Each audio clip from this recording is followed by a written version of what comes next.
그녀가 경계하는 대상은 그녀를 잘 아는 사람이었다. 모르는 사람은 그녀를 위협하지 않았다. 그녀는 문을 닫고 자물쇠를 걸고 밖으로 나가지 않았다. 창문마다 커튼을 쳤다. 밤에도 되도록 불을 켜지 않고 지냈다. 그런다고 한번 찾아온 두려움이 사라질 리는 없었다. 두려움은 세균과 같았다. 빠르게 번식하고 넓은 범위로 퍼져나갔다. 두려움에 사로잡힌 그녀는 두려움에 집중하는 것 말고 아무것도 할 수 없었다.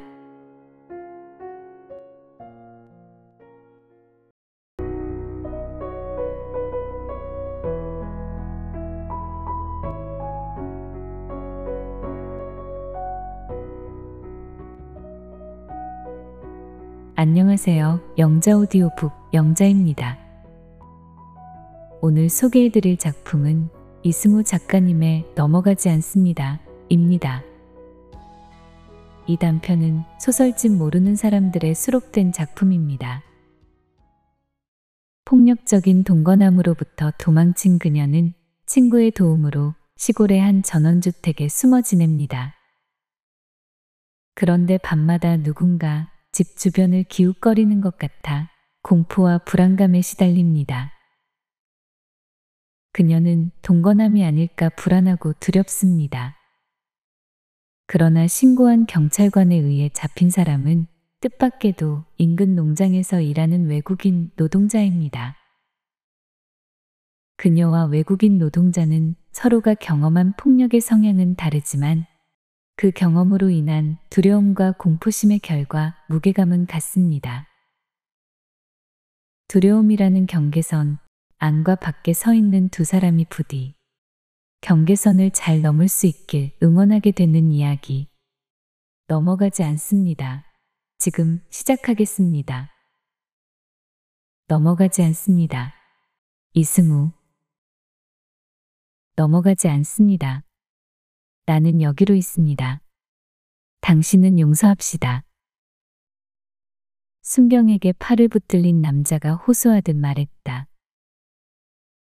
아기가 없다는 사실을 알리려는 다급한 고갯짓에서는 자기가 한 일과 상관없이 혹은 자기가 한 일에 비해 지나친 봉변을 당할지 모른다는 두려움이 전해졌다. 그런 종류의 경험을 자주 해서 피해의식이 몸에 밴 것으로 보이기도 했다. 순경이 비춘 랜턴 불빛에 드러난 작고 마른 몸, 약간 검은 얼굴만으로는 그가 외국인이라는 사실을 바로 알아차리기 어려웠다. 부자연스러운 발음과 부정확한 문장이 아니었다면 지나가는 마을 사람들 가운데 한 명으로 여겨졌을 것이다. 그는 순경과 그녀를 번갈아 쳐다보며 사과와 해명의 말을 계속했고, 그럼으로써 그가 지나가는 동네 사람이 아니라는 사실을 알게 했다. 넘어가지 않습니다. 나는 여기로 있습니다. 당신은 용서합시다. 랜턴을 든 경찰관이 어떻게 할까요? 하고 묻는 듯한 표정으로 그녀를 살폈다. 그녀가 머물고 있는 집 뒤에서 붙잡힌 사람이 한 번도 본 적 없는 낯선 외국인인 것은 뜻밖이지만 다행이기도 했다. 그녀는 자기가 아주 잘 아는 누군가의 얼굴을 확인하게 될까봐 긴장하고 있었다는 사실을 부정할 수 없었다. 그녀가 경계하는 대상은 그녀를 잘 아는 사람이었다. 모르는 사람은 그녀를 위협하지 않았다. 외국인일 거라는 생각은 전혀 하지 않았기 때문에 그녀는 당황했다. 그녀가 아무 대꾸도 하지 않자 경찰관은 파출소에 데리고 가서 조사를 해보겠다고 말하고는 남자가 도망가지 못하게 뒤에서 붙잡고 있는 젊은 순경에게 눈짓으로 지시했다. 그녀는 애매하게 고개를 끄덕였다.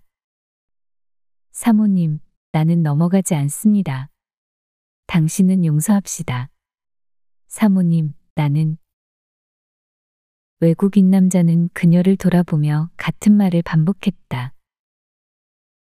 남자의 눈빛의 일렁이는 그녀로서는 해석할 수도 감당할 수도 없는 간청을 무시하기 위해 그녀는 뒷걸음질을 쳤다. 누군가 어둠 속에서 집을 기웃거린다는 걸 의식하게 된 것은 일주일 전이었다. 그녀가 이 집에 들어와 살기 시작한 지 사흘째 되는 날이었다. 처음엔 마을 사람이 지나가며 내는 발소리일 거라고 생각했다. 그러나 다음 날도 그 다음 날도 똑같은 기척이 느껴졌기 때문에 마을 사람이 지나가는 것으로 간주하고 안심할 수 없었다. 그녀는 귀를 곤두세우고 지냈고 틈을 내어 커튼 사이로 바깥을 주시했다. 그때마다는 아니지만 자주 사람의 움직임이 감지되었고 어떤 날은 소곤소곤 대화하는 소리가 꽤 오랫동안 들리기도 했다. 잘못 보았거나 잘못 들었다고 판단할 수 없었다. 시골은 어둠이 내리면 세상 만물이 숨을 멈춘 듯 적막해졌고 그녀가 머물고 있는 집은 마을에서 약간 떨어져 있었다. 겁을 집어먹지 않을 수 없는 상황이었다. 그녀에게 집을 내준 친구 B가 중국에서 전화를 걸어 시골에서 지내는 게 불편하지 않으냐고 물었을 때 그녀는 불편하진 않은데 좀 무서워 하고 대답했다. 친구가 그렇지 밤이 되면 시골은 완전히 깜깜하고 인적이 끊기니까 하고 대수롭지 않게 반응하자 아니 그게 아니고 하고 곧바로 부정해놓고는 마치 무슨 과오를 저지르기라도 한 것처럼 머뭇거리며 밤에 이 집을 누가 감시하는 것 같은데 아는 게 없느냐고 물었다. 살지도 않는 집에 무슨 크게 웃으면서 그럴 리 없다고 했다가 혹시 하고 말끝을 흐리는 비의 반응이 그녀로 하여금 숨을 멈추고 주변을 두리번거리게 했다. 친구가 말로 다 표현하지 않은 생각을 자기도 속으로 하고 있었다는 사실을 깨닫자 새로운 두려움이 달려드는 것 같았다. 사태를 눈치챈 친구가 곧 다독이듯 차분한 목소리로 그 사람이 내가 거기 있는 걸 어떻게 알겠어? 하고 말했고 그건 정황으로 보아 부정할 수 없는 사실이었지만 그녀는 한번 사로잡힌 불안에서 쉽게 헤어나올 수 없었다. 비의 말이 맞았다. 그녀가 거기 있는 걸 그 사람이 알 리 없었다. 그녀가 거기 있는 걸 아는 사람은 그 집의 주인인 비 말고는 아무도 없었고 비가 그 사실을 누군가에게 알렸을 리 없었다. 그런데도 그 사람일 가능성을 부정하지 못한 것은 그 사람이 아니라면 누구란 말인가 하는 생각이 그녀를 괴롭혔기 때문이었다. 오랜만에 통화를 하던 중 그녀의 음성이나 말투에서 뭘 감지했는지 무슨 일 있지? 하고 비가 물어왔을 때 기다리고 있었다는 듯 와락 밖으로 터져나오는 울음을 그녀는 막지 못했다. 한 달 전쯤의 일이었다. 뒤이어 오랫동안 누르고 막아왔던 말들이 쏟아져 나왔다. 그런 사람인 줄 몰랐어. 그런 사람인 줄 어떻게 알았겠어? 하는 말을 몇 번이나 되풀이하는 그녀에게 비는 내가 뭘 했어 하며 한숨을 몰아쉬었다. 그와 동거하기로 결정했노라고 알렸을 때 비는 신중할 것을 충고했었다. 말은 신중하라고 했지만 사실상 반대였다. 신중한 반대의 표현이 신중하라였다. 비는 이런 결과를 예감하기라도 했다는 듯 한숨을 쉴 뿐 흥분하지도 않았다. 그녀의 하소연을 다 듣고 나서 그 친구가 한 말은 무조건 그 남자를 떠나라는 것이었다. 그녀가 아무 대꾸도 하지 않은 것은 친구가 한가하게 여행을 권하고 있다고 생각해서가 아니라 그 사람을 떠나 옮겨갈 다른 곳을 떠올릴 수 없었기 때문이었다. 주변 사람들은 그녀를 순하고 규범적인 사람이라고 평했는데 그것은 그녀가 겁이 많고 용기가 없는 사람이라는 뜻이기도 했다. 판단력이 떨어지고 독립적이지 못하다는 의미도 아마 포함되어 있을 것이다. 그녀는 자기가 그런 사람이라는 사실을 부정할 수 없었다. 친구가 그 남자와의 동거에 신중하라고 조언한 것도 그녀의 그런 성격을 염두에 두고 한 말이었다. 어렸을 때부터 이웃에 살아 가족끼리도 잘 아는 사이인 비는 그녀가 사람을 심있고 남에게 잘 속아 넘어간다는 걸 알고 있었다. 비는 36살의 수학학원 파트타임 강사인 그녀가 만나고 있는 술집과 유흥업소가 즐비한 험악한 동네에서 나이트클럽과 술집을 운영하고 이혼 경력에 폭력 전과마저 있는 43살의 남자를 못 믿어했다. 몸에 딱 붙는 옷차림과 호언을 일삼는 말투와 건들거리는 걸음걸이에 대해서도 얼굴을 찌푸렸었다. 그때 이미 초등학교 다니는 아이의 어머니였던 비는 연애 경험이 없어 남자들의 속성을 이해하지 못하는 그녀가 번지르르한 그 남자의 언변에 넘어갔다는 걸 직감적으로 알아차렸지만 동시에 한 번 넘어간 이상 어떤 부정적인 의견도 귀담아 듣지 않을 거라는 사실 또한 직감했다. 내 말을 들을 걸, 내 말을 들었어야 하는데 하고 울먹이는 그녀를 향해 비는 울 자격도 가치도 없다고 나무랐다. 일단 도망쳐. 그리고 끊어. 1년도 오래 버틴 거다. 어떻게 해야 할지 몰라 망설이는 그녀에게 비는 구체적인 방법을 제시했다. 자기에게 비어있는 집이 하나 있다고 했다. 전원주택 부미일 때 혹시 투자 가치가 있을까 싶어 빚을 내어 사두었는데 투자는 고사하고 구입할 때 시세도 안 될 뿐 아니라 지금은 팔려고 내놓아도 사려는 사람이 없어 애물단지가 되어 있다고. 지난 계절까지는 어떤 화가가 새들어 살았는데 마침 지금은 비어 있다고. 비어 있은 지 한 달 반쯤 되었다고. 모든 게 다 갖춰져 있으니 청소만 하고 들어가면 되니까 살기에 불편하지 않을 거라고. 거기에 가 있으라고 충고했다.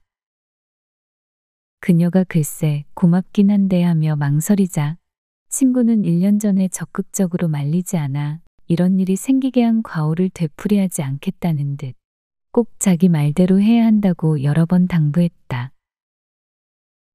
남편을 따라 상해에 머물고 있어 당장 만나러 가지 못해서 미안하고 안타깝다는 뜻을 전하며 비는 그 집이 있는 위치를 상세히 설명했다. 비에게 털어놓고 난 후에 무섬증이 더 심해진 것은 아니지만 더 견디기 힘들어진 것은 사실이었다. 일주일간의 고민 끝에 그녀는 친구의 우정어린 충고를 받아들이기로 마음먹었다. 행동을 하기 전에 그녀는 상해로 전화를 걸어 한 가지 사실을 다짐받았다. 아무에게도 알리지 말 것, 특히 시골에 있는 자기 부모 귀에 들어가지 않게 해달라고 부탁했다.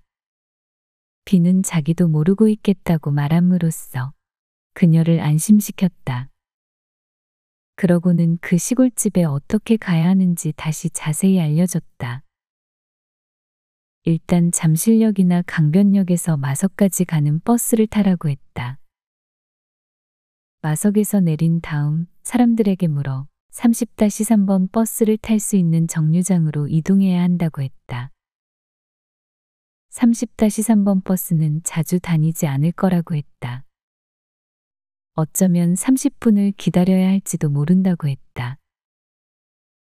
그 버스를 타고 달빛마을 입구에서 내린 다음 언덕길을 따라 10분쯤 걸으라고 했다. 농가들과 조금 떨어진 곳에 시골 교회풍의 뾰족한 지붕이 보일 거라고 했다. 현관문의 비밀번호는 3254이며 보일러는 석유를 쓰는데 아마 한 드럼 정도 남아있을 거라고 했다. 무선 인터넷의 암호는 설정되어 있지 않으니까 그냥 쓰면 된다고 했다. 친구는 되도록 빨리 귀국해서 찾아가겠다는 말도 했다. 그러고 나서 강변역, 마석, 30-3번 시내버스, 달빛마을, 그리고 현관 비밀번호 3254를 여러 번 발음해서 암기시켰다. 그러니까 그녀가 그 시골 마을에 전원주택에 숨어 있다는 사실을 아는 사람은 그녀 자신과 중국에 가 있는 오랜 친구 비 말고는 없었다. 그럼에도 불구하고 며칠째 밤마다 느껴지는 인기척은 그녀로 하여금 그녀와 비 말고도 다른 누군가가 그녀가 거기 와 있다는 사실을 알고 있을지 모른다는 의심을 하게 했고, 그 누군가가 자기를 감시하고 있다는 생각을 하게 했고, 그런데 그럴 사람으로 다른 사람을 상상할 수 없었기 때문에 그녀는 불가피하게 그 사람이 자기가 여기 숨어 있다는 것을 알아냈을 거라는 두려움에 사로잡혔다. 그 사람이 사람을 시켜 자신의 동태를 살피게 했을 거라는 생각은 곧 확신이 되었다. 그럴 리 없다는 생각은 그러고도 남을 위인이라는 생각으로 번번이 대체되었다. 비는 그녀가 그 사람을 사실 이상으로 무서워하고 있다고 말했지만 그녀는 비가 그 사람이 사실 이상으로 무서운 사람이라는 걸 몰라서 그렇게 말하는 거라고 생각했다. 그 사람이 언제 나타나 그녀의 머리채를 잡아챌지 알 수 없는 일이었다. 하늘로 올라가 봐라. 내가 못 찾아내나. 라는 말은 거친 욕설과 습관적인 주먹질을 참다 못해 집을 나온 몇 달 전에 그녀의 전화기에 남겨놓은 그 사람의 메시지였다. 그 남자의 으르렁거리는 협박에 겁에 질린 그녀는 몸이 마비되는 것 같은 경험을 했고, 정말로 그녀가 몸을 숨기고 있는 허름한 여관방에 검은 복장의 남자들이 찾아와서 사장님이 기다리십니다. 가시죠. 했을 때는 숨이 멎는 줄 알았다. 그 이야기를 듣고 그녀의 위치가 핸드폰에 의해 추적당했다고 추측한 비는 집을 나오기 전에 핸드폰부터 바꾸라고 충고했다. 그녀는 친구의 충고대로 이곳으로 오기 전에 핸드폰을 바꿨다. 그럼에도 안심이 되지 않았다. 정면에만 울타리가 있고 뒤에는 따로 담이 없었으므로 문단속을 철저히 해야 했다. 그녀는 문을 닫고 자물쇠를 걸고 밖으로 나가지 않았다. 창문마다 커튼을 쳤다. 밤에도 되도록 불을 켜지 않고 지냈다. 그런다고 한번 찾아온 두려움이 사라질 리는 없었다. 두려움은 세균과 같았다. 빠르게 번식하고 넓은 범위로 퍼져나갔다. 두려움에 사로잡힌 그녀는 두려움에 집중하는 것 말고 아무것도 할 수 없었다. 마침내 일주일째 되는 날, 부엌의 작은 창을 통해 집벽에 바짝 몸을 붙이고 있는 어떤 사람의 그림자를 확인한 순간 경찰서에 신고를 했고, 30분이 걸려 출동한 경찰관은 한국말이 서툰 동남아계 남자를 붙잡았다. 이튿날 낮에 찾아온 경찰관이 전해준 바에 따르면 그날 붙잡힌 그 외국인은 이름이 틴카우, M국 국적의 노동자였다. 나이는 25세이고 달빛 농장에서 일한 지 7개월째였다. 달빛 농장은 그녀가 머물고 있는 집에서 도보로 10분 정도 떨어진 산 아래에 위치했다. 방울토마토와 양파와 감자를 주로 재배하는 곳이었다. 겨울에도 비닐하우스 안에서 농사를 짓는다고 했다. 틴카우 외에 네팔에서 온 노동자가 한 명 더 있는데 이들은 컨테이너로 지어진 농장 안의 임시 막사에서 숙식을 해결하고 지냈다. 비전문 취업 비자를 가지고 입국했으며 건설 현장에서 2년 정도 막노동을 하다가 이곳 농장으로 옮겨 7개월째 일하는 중이었다. 술은 조금 마시지만 담배는 피우지 않는다고 했다. 전과는 없었다. 국내에 체류하는 동안 어떤 말썽을 일으킨 기록도 없었다. 농장 주인도 차분하고 성실한 사람이라고 증언했다. 경찰관은 자기가 수집한 정보들을 나열하며 그 외국인 노동자가 위험하지 않은 사람이라는 사실을 이해시키려 했다.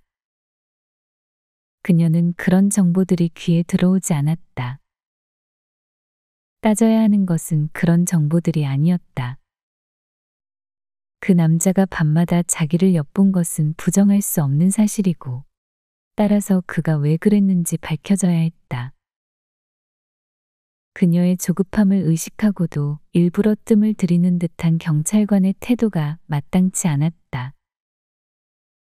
그 사람이 왜 나를 감시하는지 알아냈느냐고 물은 것은 불가피했다. 그 이야기를 들으려던 참인데요.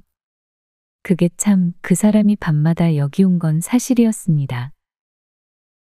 한두 시간씩, 어떨 땐 그 이상 머물다가 갔다고 하네요. 하지만 누구를 감시한 건 아니랍니다. 누구 사주를 받은 것 같지도 않고, 뭐 여자 훔쳐보는 이상한 취미를 가진 것도 아니고요. 거짓말을 하는 것 같진 않았습니다만.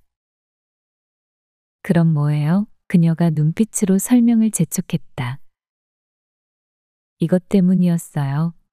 하며 그가 호주머니에서 꺼내 보인 것은 핸드폰이었다. 아, 이건 제 거고요. 하며 그는 도로 핸드폰을 집어넣었다. 그자가 밤마다 여기 온 건 좀 어이가 없는데 와이파이 때문이었어요. 꽤 오래전부터 그랬다는데요. 이 집 벽에 몸을 붙이고 인터넷을 하고 전화를 썼어요. 와이파이가 잘 잡히는 곳을 찾아 이리저리 이동해가며 자기네 나라 사이트에 접속하고 유튜브 같은 데 올라온 동영상을 보고 가족들과 통화도 하고 그랬다는 겁니다. 근처에 무선 인터넷 가능한 데가 여기밖에 없었답니다. 우연히 알게 되었다고 하고 꽤 오래전부터 그랬다는데요. 일과 끝나고 저녁 먹고 걸어서 여기로 와서 몇 시간씩. 그게 그 친구 유일한 낙이었겠지요. 그래도 자기는 울타리를 넘어가지는 않았다고 주장하네요. 건물 벽에 바짝 몸을 붙이고 집 쪽으로 팔을 뻗어 신호를 잡았다고. 뭐 거짓말하는 건 아닌 것 같아요. 남의 집 무선 인터넷망에 침입해서 허락 없이 와이파이를 쓴 것은 맞는데 이걸 주거 침입이라고 할 수도 없고 도난당한 게 없는데 절도라고 하기도 마땅찮고 그러네요. 아, 물론 사모님이 불안을 느꼈으리라는 건 10분 이해하지요. 그 사람한테도 허락 없이 그러면 안 된다는 사실을 알렸고요. 그러긴 했는데 좀 딱하긴 하네요. 경찰관은 따끔하게 혼을 내서 훈방하려 한다고 말하고는 무슨 생각인지 그 외국인 남자가 했던 서툰 한국말을 나지막하게 중얼거렸다. 넘어가지 않습니다. 나는 여기로 있습니다. 당신은 용서합시다. 나지막한 중얼거림 끝에 멋쩍은 듯 피식 웃음을 지어 보이기까지 했다. 그에게 그런 의도가 없었는지 모르지만 처지가 딱한 외국인 노동자에게 선의를 베풀라는 암시를 꽤 노골적으로 하고 있는 것 같아 불편했다. 그녀가 이 집에 들어오기 전부터 그 사람이 이 집 인터넷을 사용하고 있었다는 사실을 그것이 무슨 권리라도 되는 것처럼 알려주는 것 같기도 했다. 모르는 채 하면 도움이 절실한 사람을 외면했다고 비난할 것만 같았다. 그렇지만 그런 비난에 대한 두려움은 자기를 감시하고 엿보는 사람에 대한 두려움을 이기지 못했다. 경찰관의 설명이 그녀의 의심과 두려움을 완전히 잠재우지 못했다고 할 수 있었다. 호의나 인정 같은 것도 분별력의 지원이 없으면 불가능하다고 해야 할까. 단정지어 말할 수 없지만 그 순간 그녀에게 분별력을 기대하기 어려웠다는 것은 맞다. 그 외국인 노동자가 그 사람에게 고용되어 자기를 감시하고 있는지 어떻게 알겠는가 하고 생각한 것이 그 증거이다. 누구도 믿을 수 없었다기보다 무엇을 믿어야 할지 몰랐으므로 그녀는 그저 고개를 절레절레 저었다. 이해해 주세요. 무서워서 그래요. 정말이에요. 어쨌든 다시 나타나지 않게 하세요. 하고 말하면서 다급하게 고개를 젓는 그녀의 모습은 전날 밤 부정확한 한국어 문장을 반복하며 간절한 눈빛으로 도움을 구하던 외국인 노동자의 모습을 연상시켰다. 그렇게 느낀 사람은 그녀 자신이었다. 그녀는 근거를 알 수 없는 죄책감이 기왕의 두려움과 섞여 만들어내는 내부의 혼란이 의아해서 고집스럽게 입을 다물었고 입술을 깨물었다. 그런 그녀를 가만히 지켜보던 경찰관은 두어 차례 고개를 끄덕이고는 돌아갔다. 경찰관의 그 고갯짓이 비난이나 조롱처럼 여겨져 신경 쓰였지만 그녀는 애써 자신의 내부에서 벌어지고 있는 감정의 싸움을 멀리했다. 굳은 표정으로 방에 들어가 문을 잠근 그녀는 안절부절 못한 상태로 중국에 있는 친구에게 무료 문자 메시지를 보냈다. 자신이 사태를 제대로 파악하고 대응하는 능력이 모자란다는 사실을 적어도 그 친구 앞에서는 숨기지 않아도 되었으므로, 그리고 이번에야말로 사태를 잘못 파악하면 안 된다는 위기감을 무시할 수 없었으므로, 두서없긴 해도 며칠 동안 자기에게 일어난 일을 비교적 상세히 알렸다. 조언을 구한다는 말은 하지 않았지만 조언을 해줄 거라는 기대가 있었다. 그리고 기대대로 비는 겁이 많고 판단력과 독립심이 부족하며 다른 사람을 터무니없이 잘 믿는 친구를 위해 조언을 해주었다. 비는 무슨 그런 경찰놈이 있느냐고 흥분부터 했다. 듣도 보도 못한 타국 사람이, 그것도 혈기왕성한 20몇 살짜리 남자가 여자 혼자 사는 집을 밤마다 기웃거리는데 국민의 안전을 지켜야 할 경찰관이 그렇게 안이하게 대처하는 건 있을 수 없다며 바로 전화해서 강하게 항의하라고 했다. 국민은 신변 보호를 요청할 권리가 있다. 국민의 세금을 받는 경찰관은 위험에 처한 국민의 신변을 보호할 의무가 있다. 그러라고 우리가 세금을 내는 거다. 그러니 당장 전화해서 어두워진 다음에 집 근처에 누구도 접근하지 못하게 조치를 취하도록 요구하라고 했다. 그리고 혹시 모르니까 현관문의 비밀번호를 바꾸고 집에 있을 때는 보조잠금 장치인 걸쇠를 반드시 채우라고 충고했다. 그 외국인의 말이 설령 사실이고 사정이 아무리 딱하다고 해도 언제 어떻게 돌변할지 모르는 게 사람이고 남자이므로 그자가 거기 나타나지 못하도록 무선 인터넷에 암호를 설정하라는 충고도 했다. 친구의 말이 모두 일리 있다고 생각했으므로, 그리고 친구의 말에 의해 공포심이 한층 더해졌으므로 그녀는 친구가 하라는 대로 했다. 현관문의 비밀번호를 바꿨고 걸쇠를 잠근 채 지냈고 경찰서에 전화해서 신변 보호 요청을 했고 무선 인터넷에 암호를 설정했다. 그녀의 전화를 받은 경찰관은 뭐 꼭 원한다면 이라는 단서를 달긴 했지만 순찰을 약속했다. 경찰관의 순찰도 순찰이지만 설정된 와이파이의 암호를 알지 못하는 한 인터넷을 쓸 수 없으니까 달빛 농장의 그 외국인 노동자는 다시 나타나지 않을 것이다라고 그녀는 생각했다. 경찰관은 가끔 나타나 집 주변을 어슬렁거리다가 돌아갔다. 주로 해걸음역이었고 두 사람이 같이 오기도 했지만 대개 혼자였다. 그녀는 요란한 오토바이 소리로 경찰이 왔다 가는 것을 확인했다. 가끔 문을 두드렸고 별일 없는지 물었다. 그녀는 문을 조금 열거나 커튼만 걷고 별일 없다고 대답했다. 별일 없을 겁니다. 하는 소리가 나고 오토바이 소리가 나고 그리고 조용해졌다. 그 외국인 남자가 다시 찾아온 것은 나흘 후 일요일 오전이었다. 시선을 어디에 두어야 할지 몰라 안절부절 못하는 문 밖의 남자를 그녀는 문 안에서 도어렌즈를 통해 바라보았다.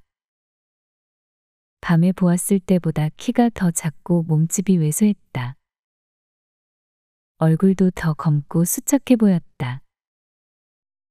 지금은 누구도 잘 입지 않는 블루진 재킷 차림이었는데 누군가에게 얻어 입은 듯 헐렁해 보였다.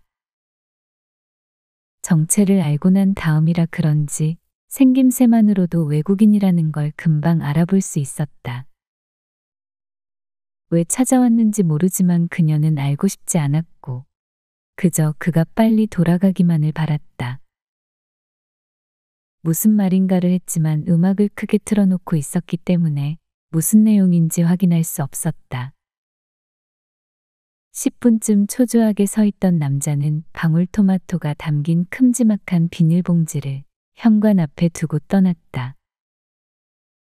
그녀는 집주인을 만나지 못하고 그냥 돌아가는 것이 못내 아쉬운 듯 자꾸 뒤를 돌아보는 그의 모습을 커튼 사이로 지켜보다가 돌아섰다. 더 지켜보다 보면 자기도 모르게 문을 열어줄 것 같아서 그랬다. 그녀는 다리에 힘을 주었고 입술을 깨물었다. 그 사람이 다시 온 것은 3시간쯤 후였다. 이번에는 혼자가 아니었다. 사모님, 이야기 좀 들어보세요. 우리 나쁜 사람 아니에요. 라고 말하는 사람의 목소리가 달랐다.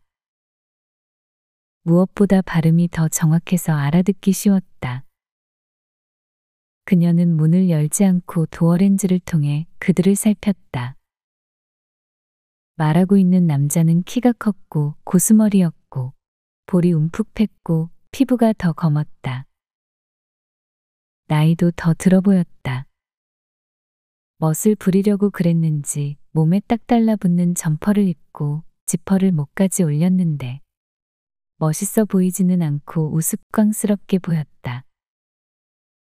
그 사람이 자기는 틴 카우와 같이 일하는 카날 산제브라고 소개했다.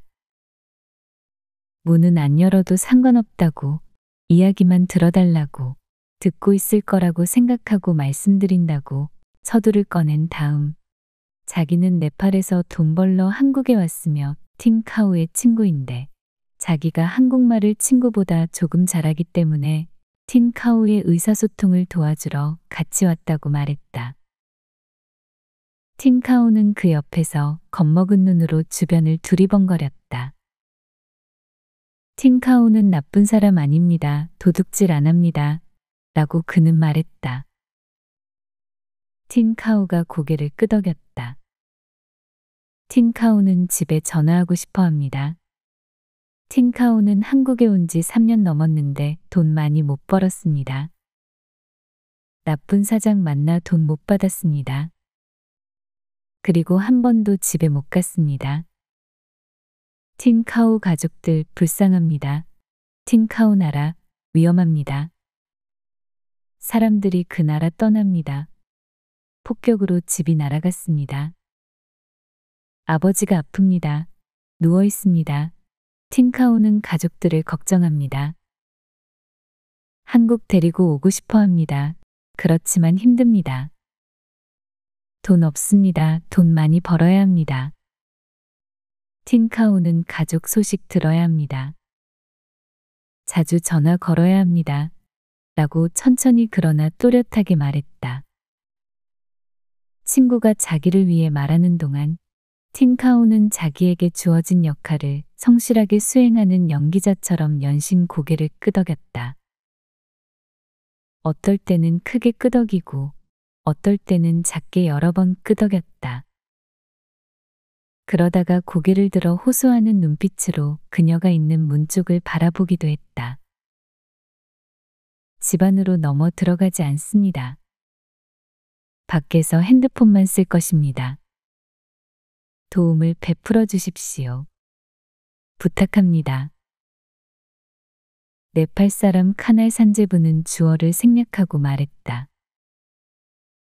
그는 누구를 대신해서 부탁하는 것이 아니라 자신을 위해 부탁하는 것처럼 자신이 3년 동안 고국에 돌아가지 못했고 가족을 보지 못한 것처럼 폭격으로 자기 집이 날아가고 자기 아버지가 아파 누워있는 것처럼 사람들이 떠나가는 나라를 떠나지 못하는 가족들을 염려하는 사람이 자기인 것처럼 말했다.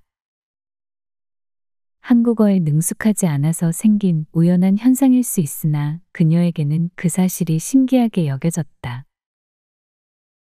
당신들이 두려운 게 아니에요.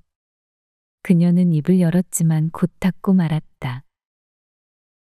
그녀가 하려고 한 말은 당신들이 아니라 당신들을 두려워하도록 만드는 무엇인가가 두렵다는 것이었다.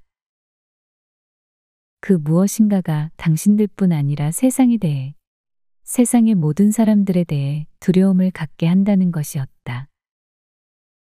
내 안의 두려움이 내 밖의 모든 사람들을 두려워하게 한다. 그래서 문을 열지 못하게 한다. 그것이 문제다, 라는 것이었다.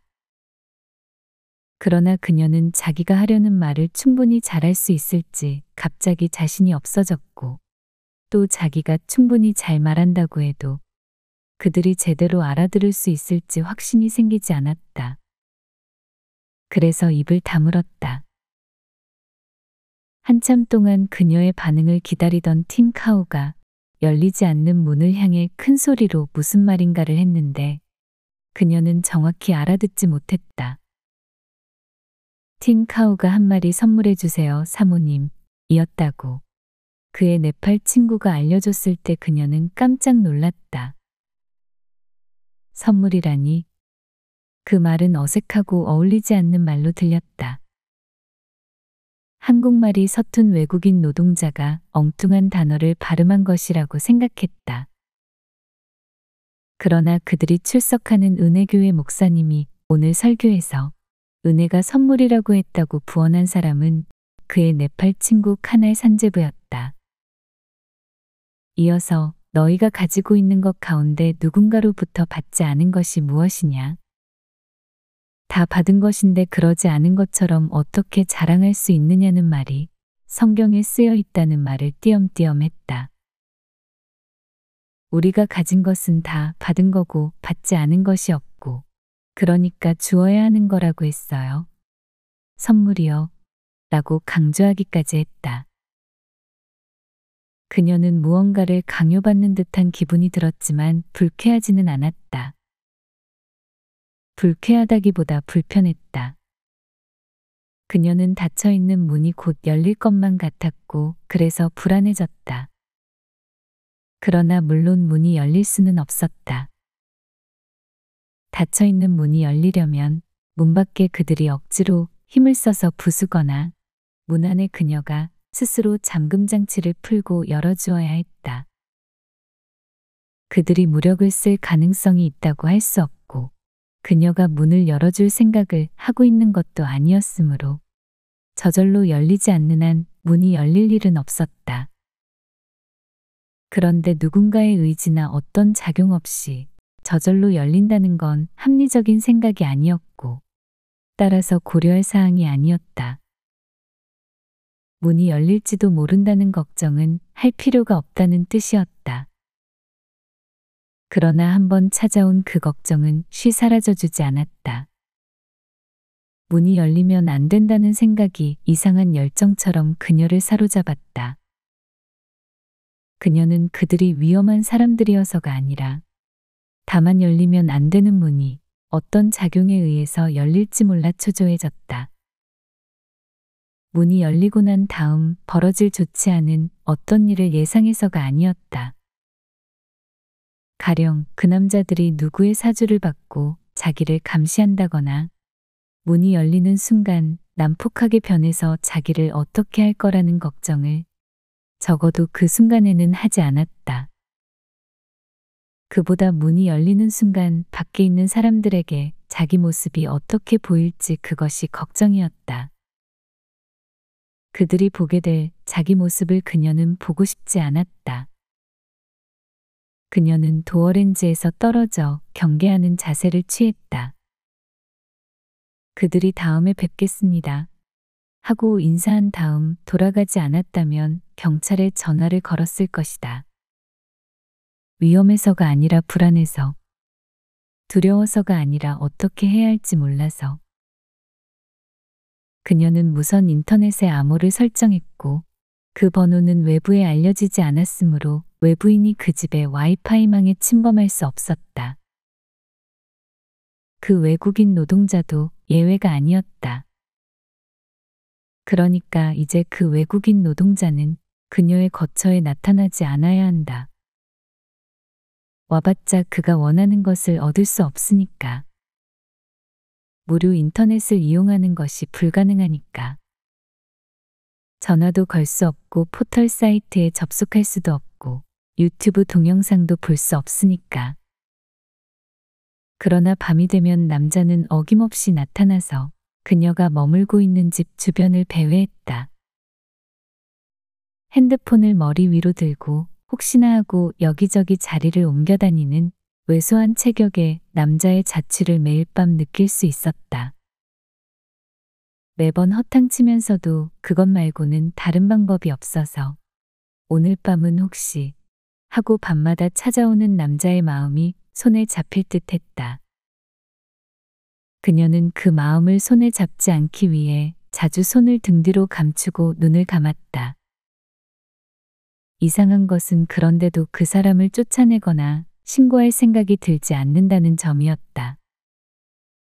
순찰을 한답시고 경찰은 해가 지기 전에, 그러니까 그 노동자가 아직 농장에 있을 시간에 요란한 오토바이 소리를 내며 왔다가 무성의하게 둘러보고 돌아갔지만 그녀는 항의하지 않았다.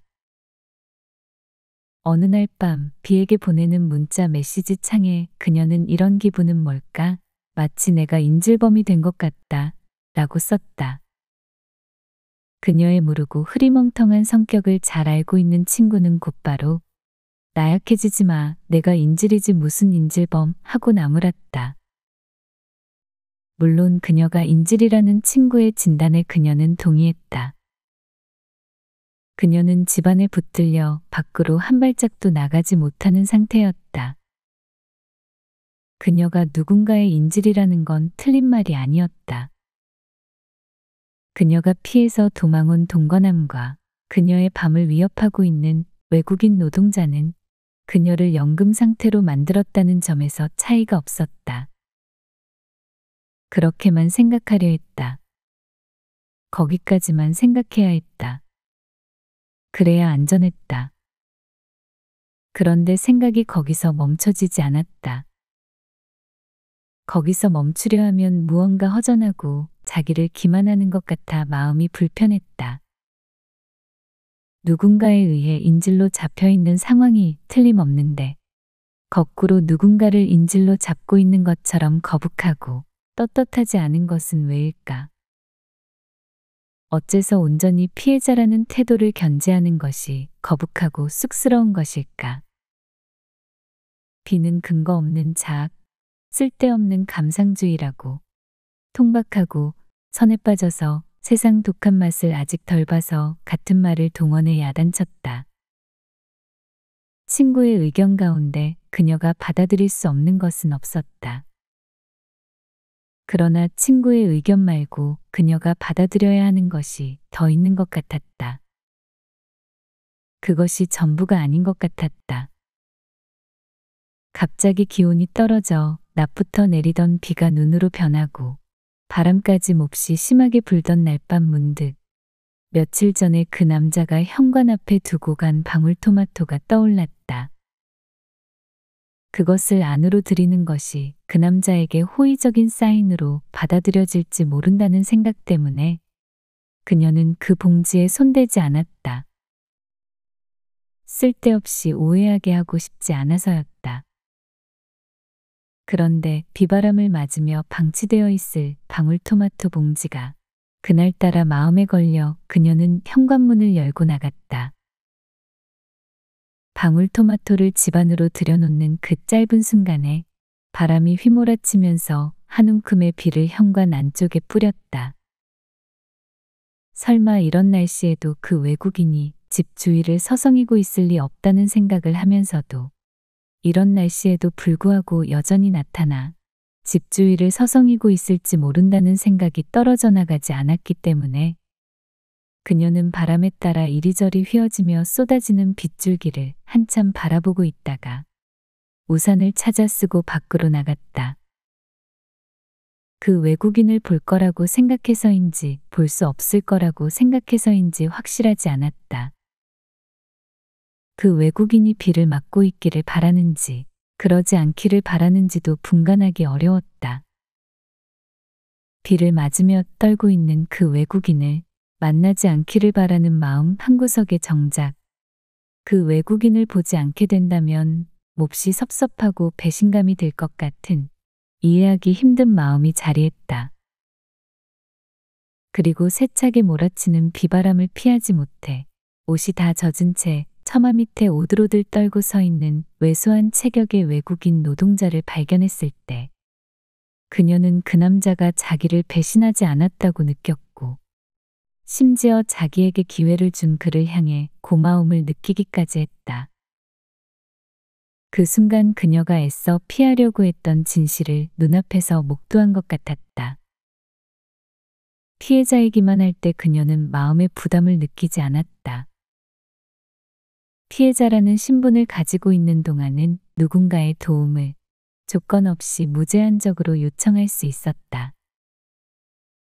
피해자는 기본적으로 억울한 자이므로, 행한 자가 아니라 당한 자이므로, 비판이 아니라 동정을 받아야 하는 자이므로, 거리끼거나 머뭇거릴 필요가 없으며, 심지어 당당하지 않을 이유가 없었다. 피해자는 빚진 것이 없으므로 책임질 것이 없고, 추궁받지도 않으며 어떤 선택을 해야 할 부담으로부터도 제외된다. 피해자는 기본적으로 요구를 받는 자가 아니라 요구하는 자, 요구할 권리를 가진 자이기 때문이다. 자비를 구하는 눈빛과 간청을 거부할 수 없는 것은 그 때문이다. 그 남자의 안타까운 눈빛을 처음 봤을 때 그녀의 마음속에서 일렁인 것이 그것이었다. 자기는 아무 능력도 권리도 없으며 순전히 당신의 자비만을 간청한다는 듯한 그 애절한 눈빛이 불편하고 싫어서 시선을 피했다는 사실이 새삼 상기되었다. 그녀는 떨고 있는 남자에게 우산을 씌워주며 말했다. 들어오세요. 안으로 들어오세요. 남자는 몸을 덜덜 떨며 아닙니다. 괜찮습니다. 라고 말했다. 괜찮긴 뭐가 괜찮아요? 꼴을 보세요. 괜찮은지 하고 다소 거칠게 말하며 그녀는 남자의 젖은 옷깃을 잡아 끌었다. 아닙니다. 와이파이 있습니다. 쉽습니다. 넘어가지 않습니다. 나는 여기 있습니다. 라고 말하는 남자의 목소리에 이 부딪히는 소리가 섞여 들렸다. 휘몰아친 바람이 그녀가 들고 있던 우산을 뒤집었다. 우산은 방향 없이 마구 휘젓는 비바람으로부터 그들을 가려줄 수 없었다. 그녀는 우산을 집어던지고 얼굴을 찌푸리며 여기서 죽고 싶어요? 하고 짜증스럽게 소리질렀다. 그 상황에서도 아닙니다. 아닙니다. 괜찮습니다. 라고 말하며 버티는 남자가 이해되지 않았다. 들어오세요. 제발. 전화를 하든지 인터넷을 하든지 일단 들어와서 하세요. 제발. 그녀는 어느새 부탁하고 사정했다. 넘어가지 않습니다. 넘어가면 나 죄인 됩니다. 안 합니다. 라고 남자가 말하는데 그녀의 눈에서 눈물이 나오려고 했다. 그녀는 눈물을 도로 밀어 넣으면서 필사적으로 소리쳤다. 그녀의 목소리는 거의 울부짖는 것처럼 들렸다. 선물이에요. 선물. 선물이라면서요. 그녀는 선물을 달라고 간청하는 어린아이처럼 외쳤다.